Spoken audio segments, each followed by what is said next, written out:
Hello and welcome to the Ice Guys.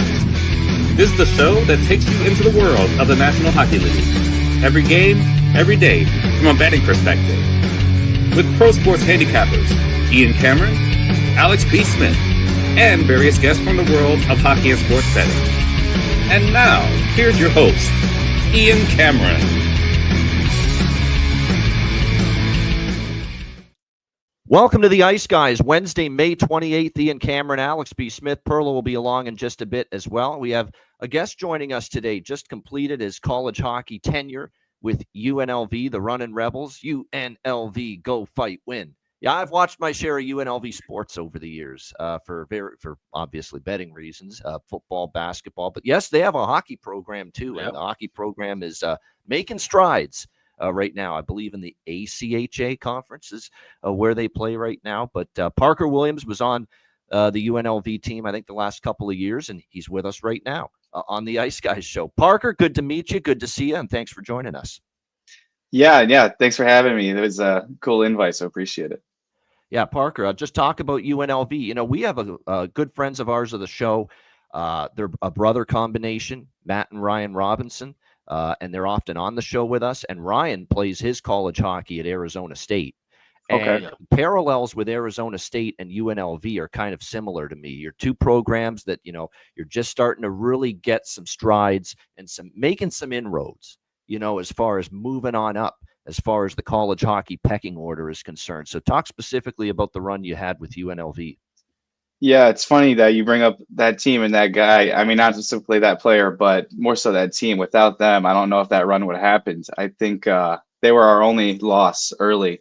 I think we only had like a handful of losses. I'd say no more than 4. And that Arizona loss since then, I mean, we're talking like 7-game win streaks. It felt like that, just pounding teams. And some of the guys that were around in that locker room were just phenomenal. I mean, hats off to the coaching because it was all from recruiting. I think they just kind of put in the overtime and the effort and kind of obsessed over the vision, like you said, the strides they're making. So yeah, not to correct you, I was just there for 1 year. I transferred there actually from a Division III school in Wisconsin, and but that's to credit like the coaching staff. Just I gave them a call one day, and they were super open to the conversation, and I think more so my character was a big part of why they were willing to open conversation. And it was kind of at that point where they were in the finals last year. They almost beat Adrian, and they knew they're right there in the doorway. They never left. They knew. So the biggest thing they told me is they don't recruit, they just reload. So that's what they're going to do again next year. No, and obviously they feel the program's in a good position and a rising position to feel that way. You know, that we can lose a bunch of players 1 year and feel we can have a pretty damn good team and a pretty damn good season the next year. And, you know, it just feels to me that your former program, UNLV and Arizona State, they're both in that same trajectory where they're thinking grandiose dreams, you know, in the future, that we can win our conference. We can maybe be in a Frozen Four down the road. Who the hell knows? You got to dream big. And do you think you could see UNLV being in that kind of spot down the road if they do things right? Yeah, I mean, the player interest is there. I mean, how could you not? The hard part is going to be finding guys who can balance a city like Vegas and still be athletes at the end of the day, you know? So those are weird things that you don't have to consider going to a town in like a small liberal arts school in Massachusetts, you know what I mean? Yeah. So they're going to have their different battles for sure, because that's just how hockey guys are, but the player interest is there. So now the cards are at you and, you know, the AD in the school. Let's find a property. Let's make the jump. Let's go for it. Especially with, you know, you see these California schools, they're starting to sniff their nose. You know, the Wildcats in Tucson, I heard broke ground. So, you know, they're gonna have to start running. And I'm interested to know too, like you said, you came from a Division III program. Just kind of talk about some of those parallels too, because like you said, we know what we get to see a lot of Division I. I'm here in Minnesota, so obviously Division I programs all over. But talk about the experience with Division III and compare it to maybe, like you said, your experience with a club team, because I could see where maybe some of these schools that have D1 sports, like in UNLV, University of Illinois, for example, University of Ohio, they have these top tier club programs. And like I said, maybe that's a way that they start building and getting momentum to go to Division One in hockey, is by maybe poaching players from Division Three, and of course, using the junior channels as well. Yeah, I think D3 is interesting because you mentioned, Ian, that you bet on UNLV a lot. Like football is the main drive, whereas hockey, it's like some people you get, even locals who just aren't into the sport, are like, UNLV has a hockey team, so you always do the giggle like we do. But with these D3 teams, the stick budget is half of the school tuition. Like it's a lot for these schools to own a hockey team. So it's very popular to have a D3 team in some of these small cities in upper Wisconsin and Minnesota. They grew up watching these kids. And yeah, it's just very secluded, very interactive. I mean, that's the thing to do. You're on a campus with 5,000 kids, and you go to the hockey game, you go to the volleyball game, you go to the baseball game. So, D3, it's a different environment. It's a bit of a different animal. You have kids who just bleed and breathe the game, whereas things are changing with ACHA, right? Like these classes that are coming in, it's from all over the place. USHL, tier 2 leagues, tier 1 junior hockey leagues. So it's hard to say. Like I could tell you one thing, Alex, and in 3 years the landscape's going to be so different. You'd have no idea what I was even talking about. It just changes so quickly. Well, look at the other sport, right? Football. Just as a perfect example of that, how much it's changed. I mean, you can't even recognize college football, compared to 20 years ago. And speaking of UNLV, you mentioned football is the main draw right now for the program. That was not the case, a certain time. Like we're old enough to remember the Jerry Tarkanian days of UNLV basketball, and then, national championship contenders and, we're old fogies compared to you, Parker. So be thankful for that. But yeah, we're both, I'm 40 later this year, and Alex is I'll not be far 36 behind. in a couple of weeks. So so we're old enough to remember the Tark days at UNLV, and basketball was the number one thing there on campus with that program, with that university, that college. But you're saying now football, and it kind of makes sense, right? Basketball's hit a lull. The success has not really been there in the last 10 years like it was in the 90s. Meanwhile, football has had a little resurgence here the last couple of years. They've had Barry Odom's just done a phenomenal job there with the UNLV football program, contending for Mountain West championships here these last couple of years. So it makes sense when you say that, Parker. It really does. I'd say it also helps when you go from Thomas and Mack, or sorry, not Thomas and Mack, but Sam Boyd Stadium all the way to Allegiant Stadium, and having that state of an art the facilities were dreadful. Certainly helps out quite a bit with getting the football program back on the rise. Yeah, they're spoiled to say the least. I swear, their football facility looks like a Nike headquarters. It's pretty cool over there. Yeah. Especially and then you compare it to what Sam Boyd Stadium was like. It was falling apart, the facilities there. I mean, my gosh. Big difference. And no wonder now the recruits are coming in there with the UNLV. No question about that. So, Parker, you're getting into coaching now, you say, right? In some form. Yeah, I'll be coaching U18 AAA hockey in New Jersey and Middleton, New Jersey, under the New Jersey Titans is what they're called. So have my hands a little bit with the youth program. They have like a tier 2 minor team that they run there in the North American Hockey League. I'll be helping out some of their guys, learning from the coaching staff there and trying to level my way up pretty, the sooner the better. All right, I'll put this question up from Nick Alvento saying, Parker, my brother Johnny played Victory Honda and CompuWare. He's an 02. I'm wondering if you were ever teammates. No, I'm an 01. So I never would have played with your brother in that order for Victory, because I played for CompuWare when I was 15. So probably not, unfortunately. Close, though. You didn't miss by much, Yeah, a year off. There you go. Good question, Nick. I think Nick played hockey too, because I think one of his profile. I recognize that last name. So Nick Alvento, I think, it's a small world, if I'm not mistaken. So Nick, shout out to Nick. Good question. Good stuff. Parker, I know you've been watching the Stanley Cup playoffs like all of us, and that's where we'll be. Before actually we begin with the recap of Edmonton-Dallas last night, we do want to remind everybody it is another betcast. And if you missed the betcast last night, holy fuck, you missed out on a lot, man. You missed out on a lot of profits, and I didn't intend for it to go like that well.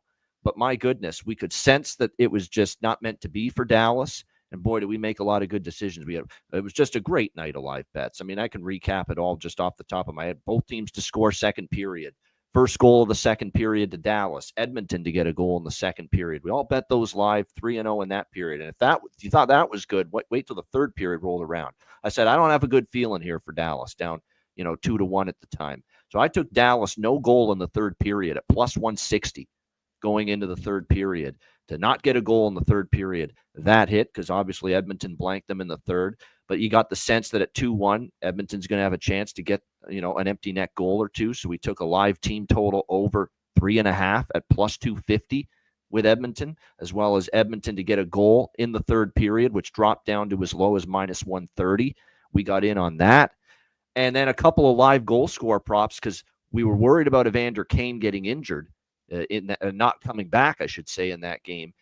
And that's when I took Kasperi Kapanen, thinking he's going to get more minutes, not to mention he'll be out on the ice if Dallas pulls the goalie for the extra attacker, because he's a guy that they use in that situation, defending a 6-on-5 Edmonton, that he could be live to get an empty net goal. And sure enough, what happened? Kasperi Kapanen, empty net goal to make it 3-1, plus 1,400 was the live price on Kapanen to get a goal in the third period. And Perlo jumped in with Adam Henrique to get a goal in the third period at plus 900. He got the other empty net goal. So it was just an insane night as far as the betcast is concerned, with live winners throughout the night. It was just great to see. So the point of all that is be there tonight when we're on again during Game 5 of the Eastern Conference Final, Florida, Carolina, Patreon exclusive live betcast. Make sure you join us tonight, 8 p.m. Eastern. Sign up, patreon.com/Ice Guys. Just $10 per month. Make sure you join us once again for another betcast tonight. Looking forward to that. I'm going to be brief with my recap. Edmonton just looks like the better team. And I know Dallas last night there was times that Dallas had better possession time, ozone time, opportunities. You got to make good on them. And Dallas is just not. They are absolutely snake bit at the offensive end of the ice. It's a big reason why we made the bets we did on the betcast last night going into the third period. I just got a sense that Dallas is trying to turn the ignition and the motor's not going to respond. And that's what it felt like. And I'll just keep it at this. Dallas, first period, they had all those great chances. Their power play doesn't come through, and Edmonton's does with the first chance. Draisaitl from his office made it 1-0. And to get out of that period when you really controlled the flow nicely, Dallas, down 1-0, what a gut punch. What a kick in the nuts it was. It's just very frustrating, I'm sure, for them. And Peter DeBoer lamented that in the post-game remarks, saying that's a tough spot to be in. You felt you did a lot of good things. You felt you played a good first period, and you're down 1-0. That's all you have to show for it, and we still couldn't score. And he's right. That's frustrating and it's difficult, but speaks to how they're not finishing and how Stuart Skinner, that's why we got the shirt on today, is great again last night for the Edmonton Oilers. He was absolutely outstanding, and the team. And I thought their team defense in the game 3 win was not great, especially in the second period, because Stuart Skinner had to face a boatload of grade A chances. But in the third period, you can't do a better job than Edmonton did. That was unbelievable. That was surgical. That was clinical. And that was just, they just completely put the wet blanket on Dallas, suffocated them in that last 20 minutes. The fact that it was 13, think about this. It was 13-4, the shots on goal against the team that needed that win desperately, to really give themselves a chance in this series. That's Dallas with their season on the line. Third period, don't want to lose this game, can't afford to lose it, and you're outshot 13-4 in the third period. You talk about an amazing defensive clinic by the Edmonton Oilers in that third period. It was just tremendous stuff, and it's the kind of stuff that they did at times last year. We saw it in the Vegas series a little bit, and when they play like that, tough to beat, and the Dallas Stars found that out. It ended up 4-1 in favor of Edmonton. We know the numbers that Dallas is awful in these spots, down 3-1. They've never won a series as a franchise, down 3-1. And Edmonton's lost one, and only one, and it was in 1989 when they've been up 3-1 in a series. So obviously it's not looking good for the Dallas Stars. And Alex, got a lot of Dallas Stars fan friends of the show. And all I can say is, unfortunately, it feels like a matter of when, not if, this series wraps up and Edmonton moves on. Yeah, and as someone who's carrying quite a bit of Dallas Stars futures, it's extremely disappointing. And like I said, now you have to try to figure out how to change course as far as the betting is concerned. As far as Dallas and the team concerned, could they make a run? Certainly, they have the talent to do it. I just don't know if they have enough steam to do it at this point. Like I said, that's a mental beat down in the third period when you see a team like Edmonton out shooting them 13-4. When you can't That was a just get mind is your willing, but the flesh is weak third period for yeah, Dallas, if I've ever seen it.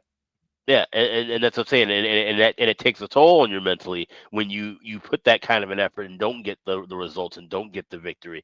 Now with them even coming home, I don't know if that's going to be enough to change this tide. And we talk about killer instinct constantly during the playoffs. We'll see if Florida has it, if they can show it tonight. But with Edmonton, so far in this postseason, when they've had a chance to close out, they have wasted no time with it. So it just seems like it's like I said, it was backs up against the wall yesterday, and Dallas couldn't deliver. I don't know how much changes going back home in Game 5. And like I said, if they salvage a win there, this series looks to be right in the hands of Edmonton. And the big news, of course, unfortunately, wasn't all sunshine and roses and lollipops for the Edmonton Oilers last night. Zach Hyman injury is just, you hate to see that. The guy's been tremendous, great player. Obviously, we know what he can do offensively, but the way he's ratcheted it up with the physicality in this playoffs to the point where he was by far, and it wasn't even close, he was the leader in hits for the Edmonton Oilers so far in the playoffs.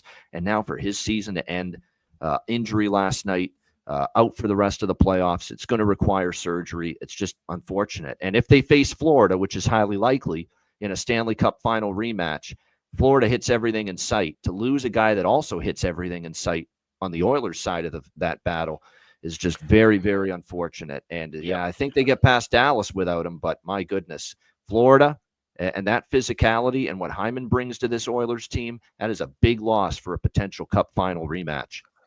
I gotta say it too, because I do have it in pocket. I have a plus 265 with Florida to beat Edmonton in the cup final in the exact matchup. I bet that a few days ago, but you can still get at FanDuel minus $1.10 each way in the hypothetical Stanley Cup final results between Florida or Edmonton. So if you like Florida, think that's going to be a big edge, you can grab minus $1.10 right now and have that in pocket ready if you feel like this series is going to be closed out in the next 48 hours. Yeah. Right now, I have serious doubts that either of these series go past Game 5 when it's all said and done. But like I said, we'll see what happens. And obviously, we got Game 5 in Carolina tonight. Parker, your thoughts on Edmonton and a big victory last night? No, I think the big thing for Dallas is just the veterancy they have with those offensively with Ben and Sagan and whatnot. But then that depth kind of gets really young all of a sudden. And like you said, I think Edmonton took a page out of Florida's book. They look composed, and Skinner, he's not letting this one get by him, I think, right now. But like you said, going into that final series, I do feel that Florida never skipped a beat. They didn't lose those guys.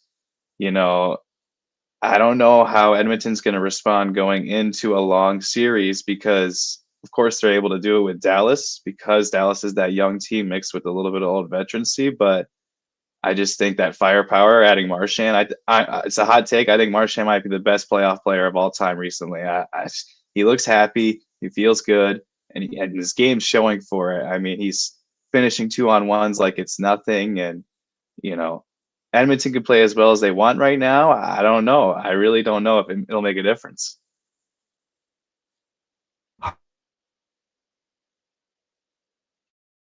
That we're muted. I don't know where Dallas finds the answers other than we got to put the puck in the fucking net. That's what has to start happening. That's the adjustment. That's the change that has to be made. Well, lucky for them, the freaking net, and they're not. They have some jump. They have some young guys with some speeds. Stan Coven's really been. Is that how you pronounce his name? He's really been impressing me. He's been getting tossed around a little bit because they don't have as much size as Edmonton, but they've got those big, slow defenders that. You can catch them in transition, but you got to score. Like you said, you have to score on them. I know it's one of these deals where chances are great, opportunities are great, and they've been controlling the flow for parts of the series, Dallas. But they're not doing enough with their parts of the game that they control compared to obviously Edmonton, where it seems like every phenomenal look they get, it's going in. And Dallas, they get look at the one goal Dallas got, and look what it took for them to score. It took just this precision passing, bing, bang, boom. They were passing the puck like crazy. They got the penalty kill moving around all over the place, and then bam, a beautiful shot by Robertson. It just had to be perfect execution to actually score the one and only goal they got last night.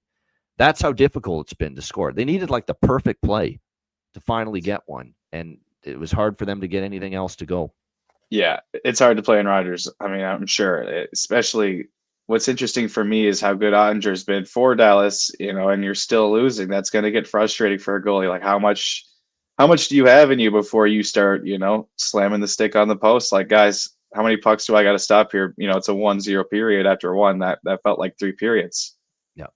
Yeah, exactly. No question. So, like I said, Edmonton seems like they're in control, and they will look to wrap it up tomorrow night. And on today's show, I want to point out we will not be on with you tomorrow at 2 p.m. Eastern. It was one of those Ian Cameron sneak attack appointments that he scheduled weeks ago with his dentist, and he forgot about it until yesterday when they called me and say, "Hey, Ian Cameron, you got your appointment tomorrow." I'm like, God damn it, man. So, unfortunately, it's 3 o'clock, and plus I have to take the time they give, because they're so damn busy and backlogged, with patients. So, unfortunately, we can't do the show tomorrow. So we decided we're going to double up today. We'll do both Game 5 previews today, the Eastern Conference Final and the Western Conference Final. So with that in mind, let's get into it. Eastern Conference Final, Game 5, Florida, Carolina.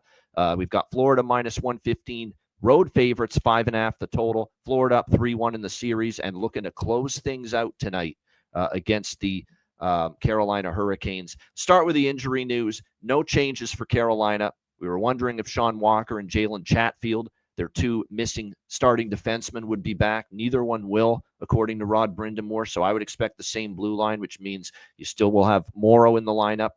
I don't like that, but you still will have Nikishin in the lineup. I do like that because he was obviously outstanding. I waxed poetic on how good he was in Game 4. And he will stay in the lineup for Carolina tonight. No changes up front. Freddie Anderson obviously back in net after a shutout win in Game 4 to keep the season alive, at least extend the series for Carolina. Florida did not have a good game. Paul Maurice noted it. They were a step slow. The execution wasn't there. Carolina was great, but you could tell Florida just, a little bit hungrier, desperate team was Carolina in Game 4 to avoid the shame of 2 sweeps in 3 years to the Florida Panthers. But it looks like Florida's got all hands on deck tonight because they're coming to Carolina, I think, looking to close it out because the 3 players that missed Game 4, Nico Mikkola on the blue line and A.J. Greer and Sam Reinhart up front, all 3 are back and in the lineup tonight for the Florida Panthers. So definitely feels like it is a Florida's they're done screwing around. We gave you Game 4. We didn't play great. We had a couple of guys out.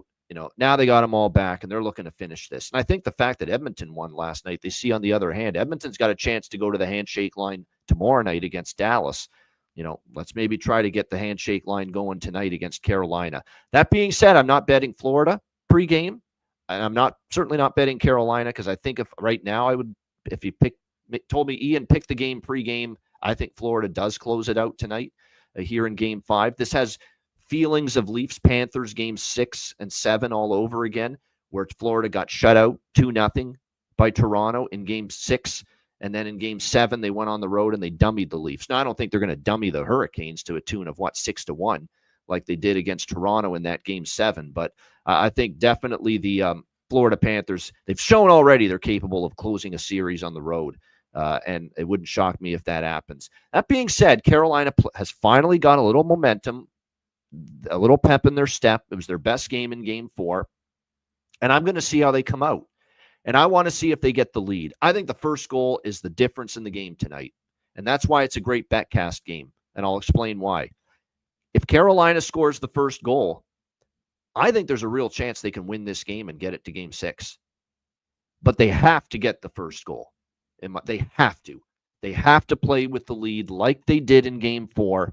And if they don't, and Florida, who you would expect Florida to be certainly better to start this game than they were in Game 4. Florida takes that 1-0 lead. I think it could get away and unravel for Carolina in a hurry because Florida is just nails to play when you're down against them. and they're playing with this kind of incentive to go to the Cup final for a third straight year. I think Carolina's in big trouble, in fact, if they don't get the first goal tonight. So my approach here is on the betcast, if Florida goes up, I'm not betting Florida pregame, but if they go up 1-0 in this game, we're going to rip tons of Florida bets live team totals, live puck lines, because I really think it could get away from Carolina if they give up the first goal tonight. But if Carolina gets the first goal, I think they're live to win the game. I honestly think so, because they are a strong home team. They are a team that is trying to avoid going 0-3 in this building, in this series. And I think if they get the first goal, it also gets a little seed of doubt in Florida that, game 4, we gave up the first goal. We lost. We got shut out. We give up the first goal here, and Carolina's just confidence level blossoms even more. So it's a great live betting game. It's a perfect live betting game because I don't want to touch anything pregame with either of these teams. I want to see how it starts. The only pregame bets are all totals. I like third period over. It's an elimination game. It's always a go-to bet for me. BetMGM has it over 2 at even money. Empty net goal goes without saying. Although some books have been shy to post empty net props, and it's ticking us off a little bit. Yes, BetMGM. Yeah, empty net props. If we see them, and we better damn well see them, I will bet the empty net prop, and I'm on the full game only over the total, not first period over, because I think it could start slow and then open up, especially in the third period. But I am on the full game over 5.5, and we have our system play in effect. And just so Parker knows what the hell we're talking about with that, the system play, Parker, is teams off a shutout loss. It was a great bet all season. The over in the next game, because when you're shut out, what do you focus on? Getting your offense going, trying to score more goals, maybe taking a few more chances. In the regular season, especially before Four Nations, the system play, betting the overs for games involving a team off a shutout loss were excellent. And here in the playoffs, full game overs for teams after a shutout loss are 5-1. 5-1 to the over in 6 games, teams off a shutout loss here in the playoffs. And obviously that's in effect here with Florida coming off a shutout loss in game 4. So for that reason, I will be on the full game over 5.5 here as well. Alex, game 5, Eastern Conference Final, Florida, Carolina. Well, you said it, with the fact that the 3 guys that missed game 4 coming back into game 5 at Bennett and Greer and company, they mean business. And we've seen this from Florida, like I said, game 6 into game 7 with Florida and Toronto. I think we could see that same kind of parallels. Game 6, like I said, Florida had tons of chances, didn't really capitalize, and Toronto took advantage of the opportunity. Then game 7, Florida, they meant business, and they played 60 minutes of full hockey and then shut it down. I expect that tonight. So what I'm going with at BetMGM until we get the empty net props posted, I did grab Panthers to win and over 4.5 goals plus 155 in the preset parlay. And then I do have a couple of player props looking at. One that was my bargain bin last time. He's not my bargain bin today, Seth Jones. You can grab him between anywhere from 7-1 plus 750 at DraftKings. I do like him to get on the score sheet tonight with a goal. I mentioned if Florida gets the first goal, I'm going to be looking at live puck lines and live team total overs with Florida. If they get the first goal, I'm actually going to sprinkle, because the price is cheap enough pregame, on Florida team total over 2.5.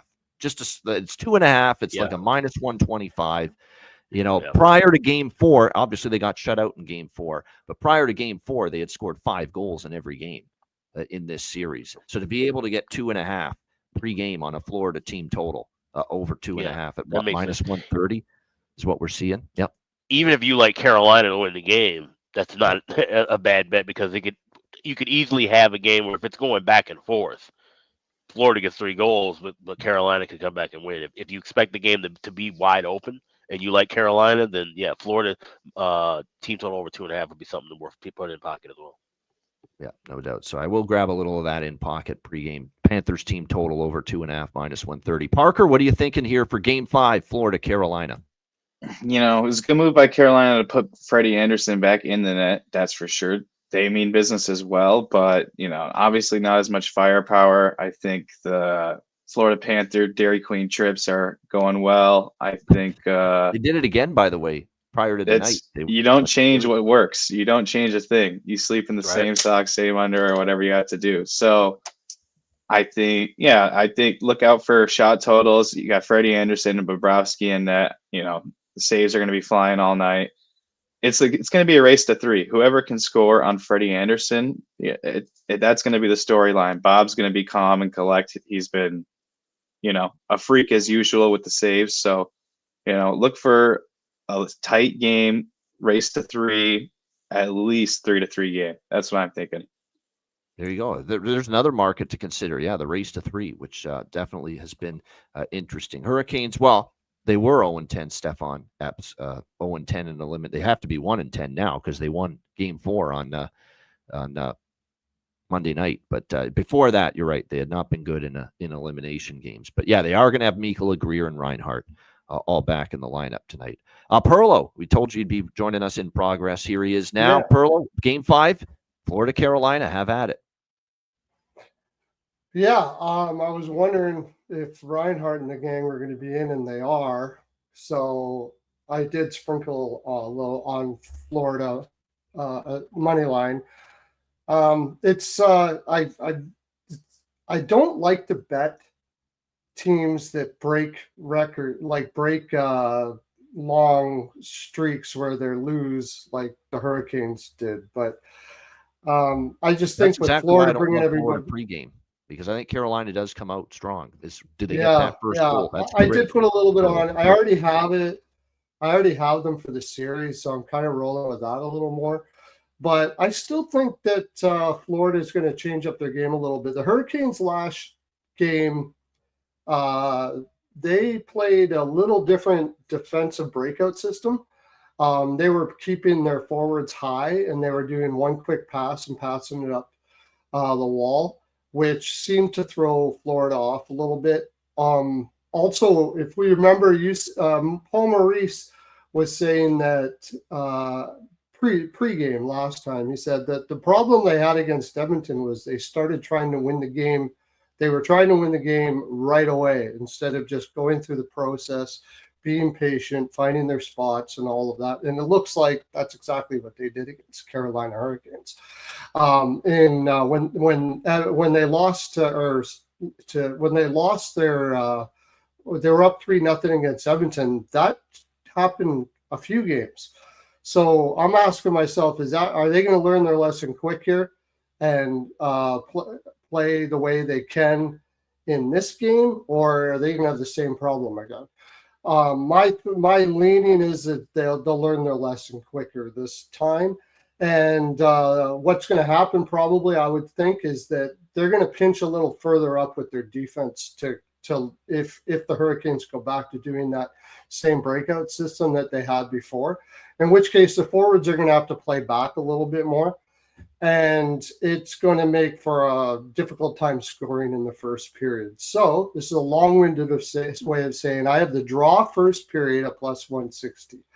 I have exact score 0-0 first period as well. So if that being the case and Hurricanes don't get that goal early, like you said, I like Florida to win the game. I think they just want to get I think Florida, for the most part, is going to want to get out of that first period at least with a draw.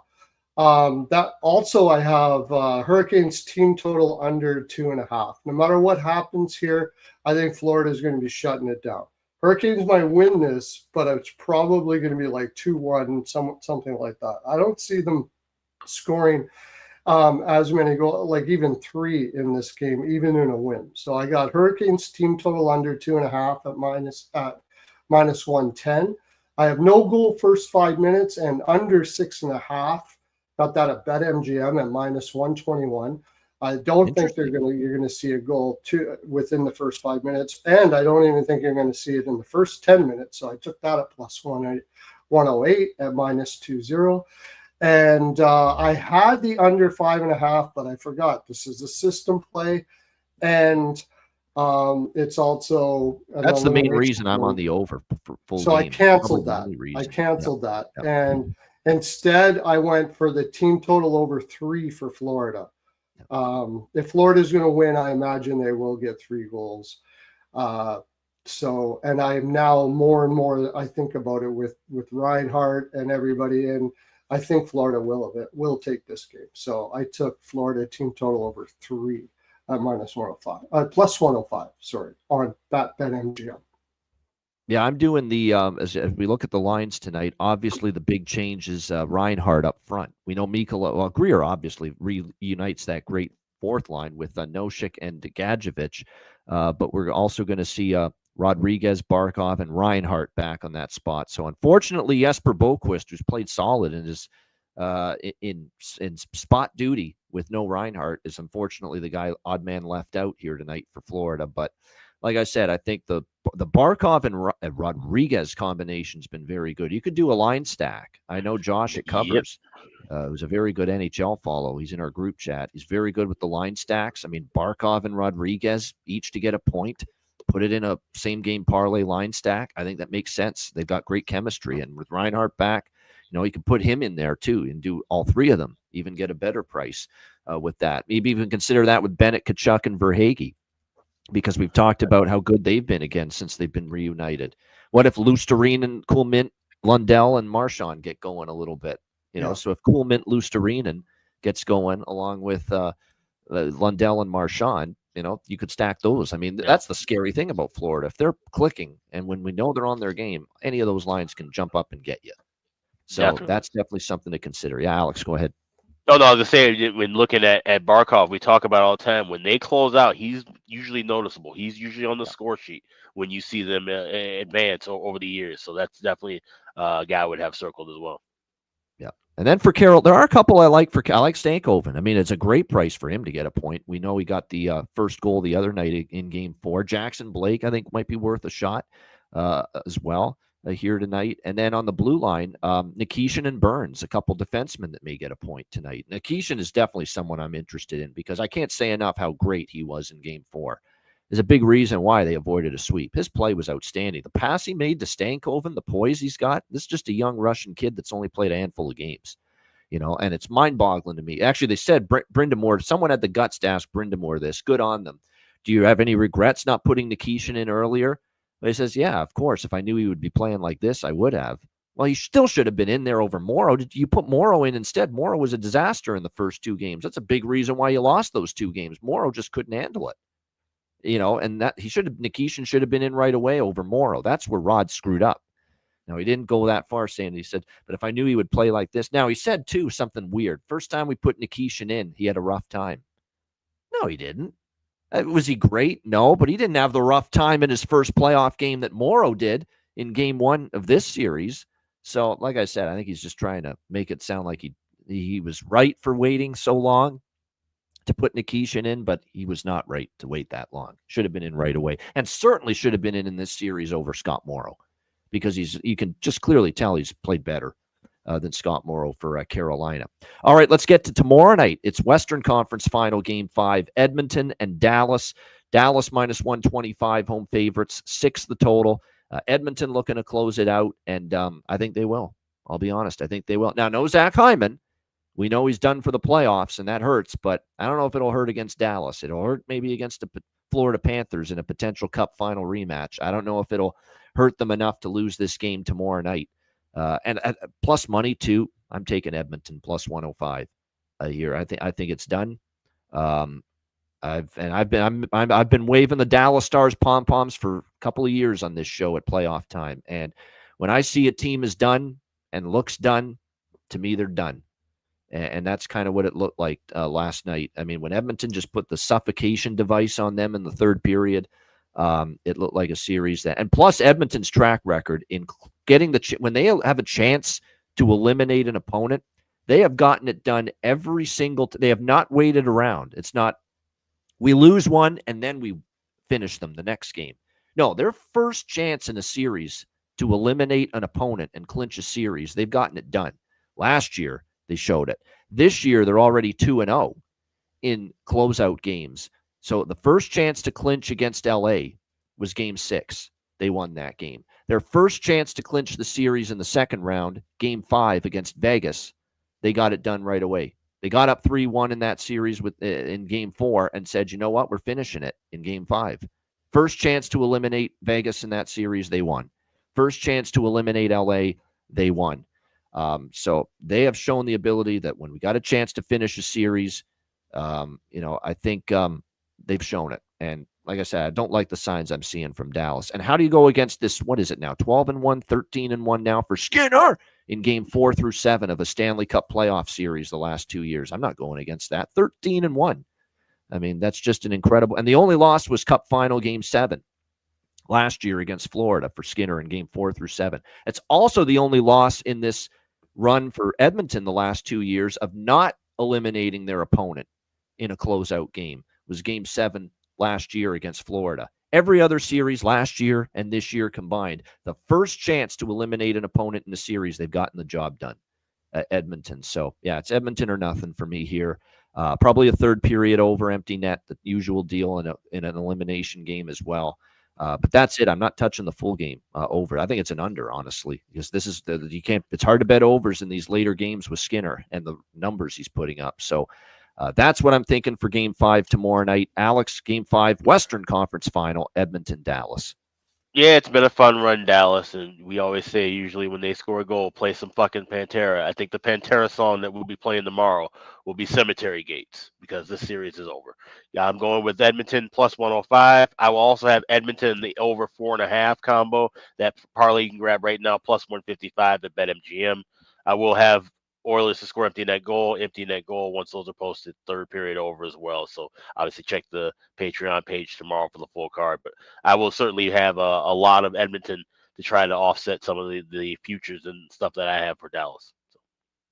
I don't want Jonathan passing out or being taken to the hospital for high blood pressure, for frustration and anger, for us not recognizing this trend and not acknowledging it and not betting it. So I will acknowledge it for Jonathan to spare his life for us because he's that good of a man. We don't want to lose him. He's right, though. I mean, and that's what I'm going to do. I mean, I said money line. I'm going to at least split it up with the puck line, too. I mean, the numbers are dominant. The puck line here in the Stanley Cup playoffs, 9 straight games, the winning team in the Stanley Cup playoffs has covered the puck line and won by 2 goals or more. 18 of the last 20 overall. Can you believe that? 18 of the last 20, the winning team in the Stanley Cup playoffs has won by 2 goals or more, covering the puck line. And 14 of those 18 wins, they've won by 3 or more and covered the -2.5 puck line. So there we go. Jonathan, we care about you. You're too great to us. We don't want to lose you, man. We don't want you having any kind of issues here, just getting upset and the blood pressure getting ramped up because we're not acknowledging that. We should be acknowledging it. It's one hell of a stat for sure. Perlo, game 5. Yeah, go ahead. Oh, I was just going to say, it also lends credence to the whole theory of the third period overs. Looking at, because we see that gap in that, and the fact that we've seen goals late, that's why we've seen such a wide, a finish with most of those games. So a finish margin. Like it's almost at the point now, and Jonathan's been doing this, but you just take both teams -1.5 puck line pregame, and you can just sit back and hope whoever wins the game wins by 2 goals or more, and you're going to be coming out profitable. It's really actually a solid. It's both plus money. You just take, like, for instance, tonight, Florida -1.5, Carolina -1.5. You bet both, and if one of them wins by 2 or more, which has been the trend all playoffs, there you go. You're going to be profitable. Same thing here. If you like Dallas -1.5, Dallas, take them -1.5. Edmonton, if you like them, take them -1.5. If one of them wins by 2 goals or more, you're profitable. And again, you're right. 9 straight games in the playoffs, the winning team has won by 2 goals or more in 18 of the last 20. It's pretty hard to deny that. So it's a sound approach, no doubt. There it is. We've normalized Jonathan Davis's blood pressure, going ad nauseum, in depth, detailing that and how strong that puck line trend has been here in the playoffs. Perlo, Western Conference Final, Game 5, Edmonton-Dallas. Yeah. First of all, I have Oilers in 5 already in my pocket, but I can't go against the Oilers here. Dallas just hasn't showed me anything. The only thing that maybe it worries me a little bit is I said the same thing about Carolina last game, right? But with Carolina, they got a lot of younger legs there. I've been talking about it a lot with Seguin, Ben, and Duchesne. If they never weren't going to get going, then I didn't think Dallas had much of a chance. I really thought they'd fall off later than they did, but they fell off pretty quick. So I got Edmonton money line as well. I'm going to throw a little bit, even though I have them in 5 in my pocket and for the series.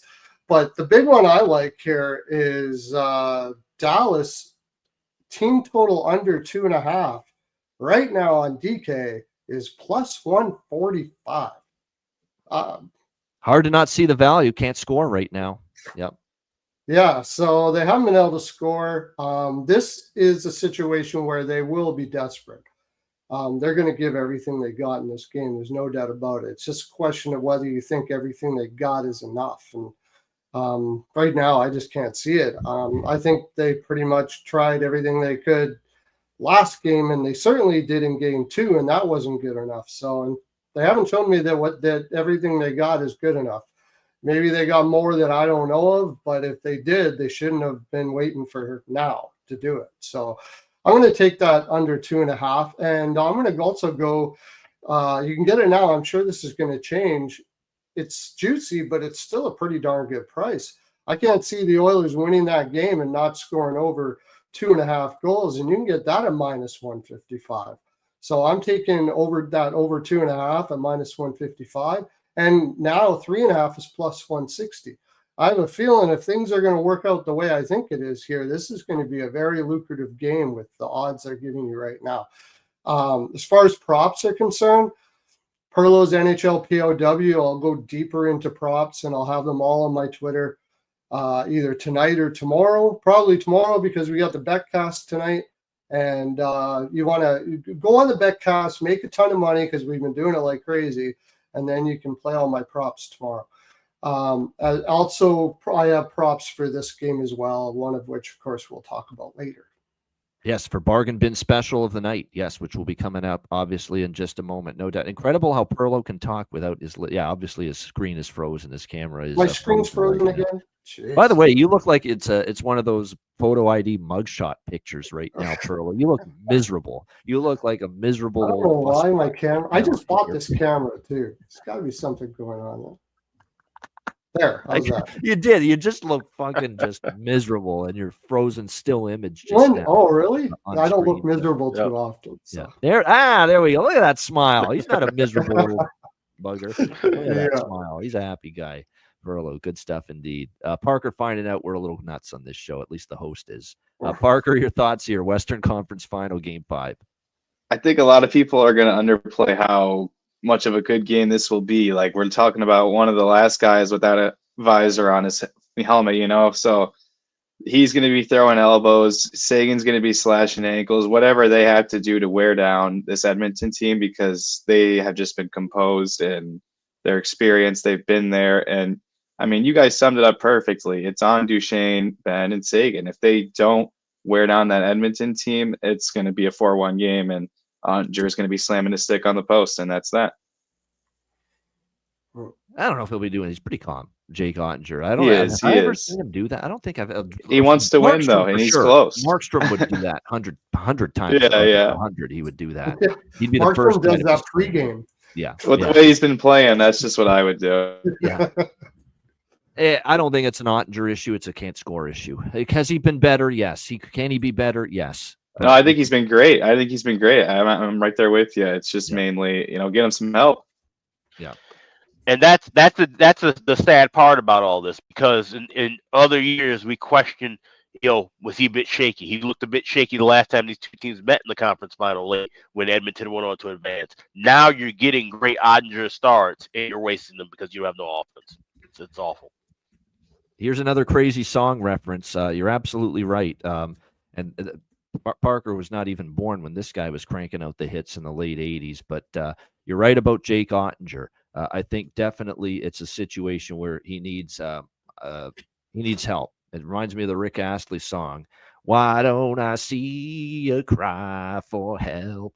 Yeah, he needs a cry for help right now, Jake Ottinger, at this point in time. You're right. Needs some help offensively, and he's just not getting it right now for the Dallas Stars. And again, if that doesn't change Thursday night in Game 5, they'll be booking tee times, the Dallas Stars, after that game tomorrow night. As far as props tomorrow night, it'd be nice to bank on some Dallas players to start getting their offense going here and take some of those Dallas players, but it's very difficult. right now. I think if I were to, Mikko's in an ice cold slump all of a sudden. We know that. Robertson, believe it or not, now that's 2 games in a row with a goal. Crazy as it is to say, just in the last 2 games, he's got the hot hand for the Dallas Stars at this point in time. And shout out to Matty Robb for Jason Robertson. Bargain bin special yesterday, plus 320. I know, obviously, it's kind of consolation for Dallas not winning the game, Matt, but you can take some happiness and joy out of that. And it was a good call. Plus 320, Jason Robertson to find the back of the net last night. Of course, got the only goal. It was a great shot, too, and great puck movement on that power play. Marchment's spending more times in the penalty box than generating anything offensively right now. And that's another thing I didn't get it. I knew there was something I missed in the Edmonton-Dallas recap. Mason Marchment's got to take the temperature of the game. You just tied the game. Dallas was really coming to try to take the lead. They had a couple of good shifts after they tied the game, and just a dumb, reckless, unnecessary penalty by Mason Marchment, interference there. Just don't do that. Just get away from him. You got to take the temperature of the game. You finally tied the game. You got momentum. The building was quiet. Dallas is coming in waves after that tying goal, and you took that penalty, man. It's bad. Just the timing of it stunk. It was a bad, ill-timed penalty and needless as well. And it quickly scored. And the type of penalty that you pay the price for, and they paid the price because Edmonton scored on that power play. Yeah, Parker, go ahead. Mine, I suspect, caused a little drama for you guys with my one time on the show. There's a reason he might not be on the Dairy Queen trips with the boys in Florida. There might be a reason he's over in Dallas. We don't know. Maybe the boys saw that coming. So, this guy might cost us late in the playoff run. So yeah. I was right there with you. I was like, what's this guy doing? He's yapping at guys going to the bench. Guys just scored. Let's focus on getting another one here. So right there with you. There we go. Oh, well, look at that. 10 days in Greece for Matt. Look at that. After he told us he was going to Nashville, and then he's back home for a week, and then going to Greece for 10 days. There we go. Tikanis, Isekala, Kalispera. Those are my Greek. That's good evening. That's not good afternoon, actually, but screwed that up. But, nevertheless, have fun. The Greek islands, man, phenomenal. From everything I've seen, no doubt. I know I've got relatives that have been there because mom's side of the family is Greek/Macedonian, half of each. So there you go. Souvlaki and gyro and tzatziki sauce and ouzo. I'm just throwing out all the Greek stuff now, and a little lamb chops and souvlaki, gyro, all that stuff, all that good stuff. Ouzo. They love their ouzo over there. So you're going to trade whiskey for ouzo there, Maddie.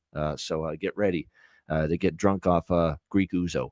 Over there, no doubt. All right, there you have it. As far as Edmonton, the props for Edmonton just quickly. The Nuge, how do you not take the Nuge again?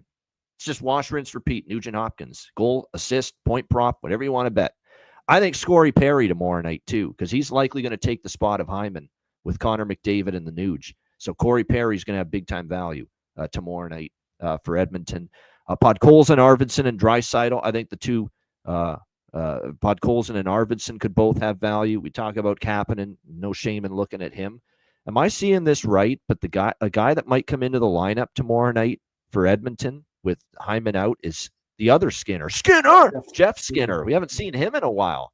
It looks like he might draw into the lineup for Edmonton tomorrow night. And on the fourth line, it looks like with Frederick and Janmark is where Chris Knobloch has him lined up for tomorrow night. So those are the props that we're looking at for Edmonton there. Great stuff. Great show. Parker Williams, great job as our guest today. Perlo Alex, as always. Make sure you join us tonight. Betcast for Game 5, Eastern Conference Final, Florida, Carolina, 8 p.m. Eastern. Sign up at patreon.com/iceguys. Hey, you can rewind and watch the Betcast and to know that we're not pulling any fables here. That was one hell of a profitable Betcast last night. So be there for it tonight. Game 5, Eastern Conference Final, $10 per month, patreon.com/iceguys. You also, of course, get goalie charts, totals charts, our daily betting card, sides, totals, player props posted each and every day on the Patreon page, access to all our Ice Guys exclusive live betcasts, including tonight, and, of course, all our off-season content. We're going to have Player Suite interview shows in the summer during the off-season, daily betting card and other sports. We've got the baseball chat open. on the Patreon page as well. So those of you that want to keep your subscriptions active during the off season, we will have content and stuff going for you on the Patreon page. So sign up, $10 per month, patreon.com/iceguys. Also, check out the Ice Guys store, iceguys.myspreadsshop.com. Talking about summer plans, travel, vacation. The weather's getting warm. It's a great time to get a cap, get a T-shirt. We've got polo shirts. We've got tank tops. We've got all kind of great Ice Guys wear, and it's available right now at the Ice Guys store. So take advantage of that and shop today at iceguys.myspreadsshop.com. All right, we'll be back in just a moment with Bargain Bin. Parker's got his ready. He's ready. Bargain Bin special of the night and best bets coming up in just a moment right after we hear from our great Ice Guys sponsors.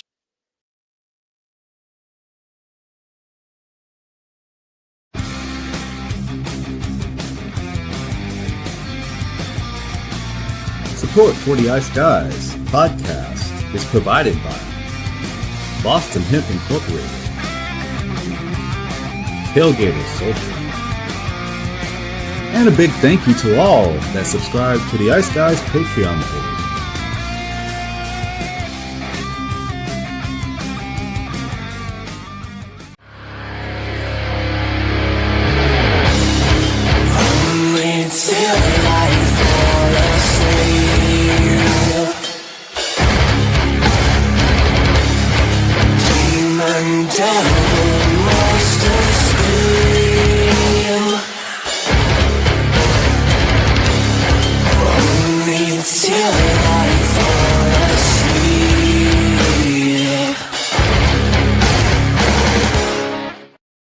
Everyone loves a perfect pair. Bacon and eggs. Thunder and lightning. Mario and Luigi. A hot dog with fries. Ian and Alex B. That's right. Everyone loves a perfect pair. So why not pair up your game nights with Boston Hemp? From exotic flower to concentrates and edible products. You'd be hard-pressed to find a better pairing than Boston Hemp and hockey. Check them out today at bostonhempinc.com. That's bostonhempinc.com. Boston Hemp Incorporated, the official smoke sponsor of the Ice Guys. Void where prohibited by law. Not available outside of the United States. Must be 21 or over to obtain products. Check your local regulations to see if Boston Hemp is available in your area. Hey, Alex, have you checked out the latest with the great trading platform, Kalshi? Yes, I have. It's been fantastic. This is one of the first and only federally regulated prediction markets in the U.S.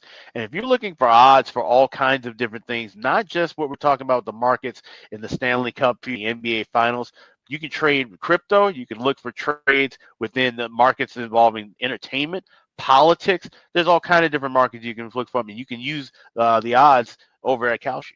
Time of year to get involved with Kalshi. Certainly if you're a sports fan, Stanley Cup playoffs, NBA playoffs, baseball now underway, with all the different markets to create winning trades. Make sure you're checking out all that Kalshi has to offer.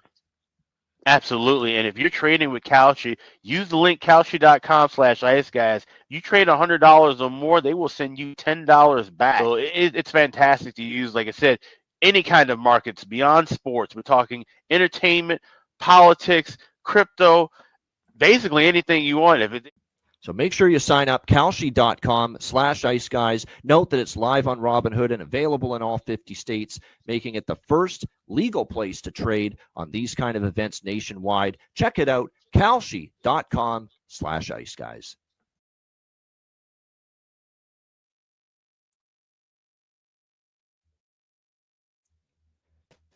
Shout out to all our great sponsors, Boston Hemp Inc., 20% off using the promo code IceGuys, bostonhempinc.com, and check out the great trading platform.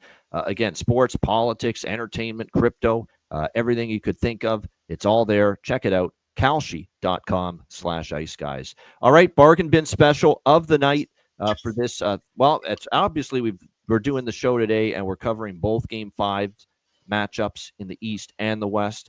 So the bargain bin special could honestly be from either game. Doesn't have to be from the one tonight. Alex, we'll start with you. Bargain bin special. What do you like? I'm just going with one bargain bin, and it's from tonight, and with Florida, Carolina. And I'm going with Alexander Barkov. Like I said, he's a guy who, when they're closed out in games, He's usually you see his name on the score sheet, you see him make a difference. I'm going with him to get 2 points or more tonight. Plus 340 is available at FanDuel. So that's Alexander Barkov, 2 points as Florida looks to close things out tonight. It's my bargain special. Yeah, off the top of my head, it feels like Barkov, in the games they close out a series, he has an impact offensively. So Alexander Barkov, the captain of the Florida Panthers, whew, there we go, over 1.5 points, plus 340 for Alex B. Smith with his bargain bin special of the night. Perlo, bargain bin special, what do you got? I've got a few. 2 for this game. I'm going back to the guy that just was scoring like a son of a gun before he got injured, and he's been allowed to engage in the offense. I'm going with Mikkola to score a goal for Florida Panthers. And the other guy that seems to be playing well, not really. Last game he did play, they all played well, but Stankoven is just going too well. I'm going to take Stankoven for Carolina in that series. And over with Edmonton, I'm going to take 2. One, and both of them are for my good buddy Rico. He has always said that Jeff Skinner was going to score a big goal in the playoffs for the Oilers. So on his honor, I'm going to take Jeff Skinner to score a goal in that game.